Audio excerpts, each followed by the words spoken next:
श्री राम हर हर महादेव। इस वीडियो में हम बात करेंगे माँ महागौरी व्रत कथा के बारे में। माँ महागौरी की पूजा नवरात्रि के 8वें दिन होती है। यह माता दुर्गा की 8वीं शक्ति मानी गई है। महागौरी की आयु 8 वर्ष की मानी गई है। माता श्वेत वस्त्र और श्वेत आभूषण धारण करती है, इसीलिए इन्हें ताम्रधरा भी कहा जाता है। माता का रूप पूर्णतः गौर वर्ण है।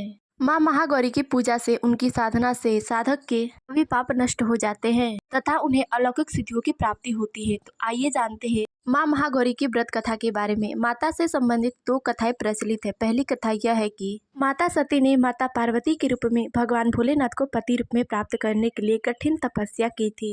एक समय भगवान भोलेनाथ ने माता पार्वती जी से कुछ कह दिया।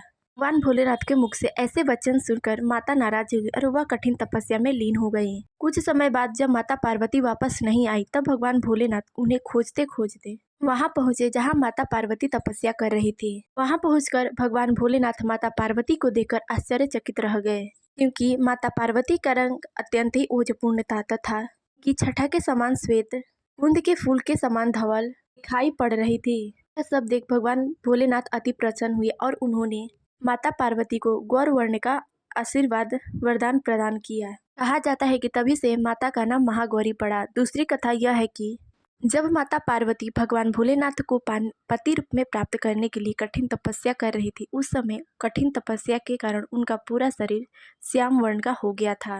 माता पार्वती की कठिन तपस्या देख भगवान भोलेनाथ उन पर अति प्रसन्न होते हैं और उन्हें अपनी पत्नी के रूप में स्वीकार कर लेते हैं और भगवान भोलेनाथ उनके शरीर को गंगा जल से धोते हैं। के बाद माता पार्वती अत्यंत ही गौर वर्ण की हो जाती है।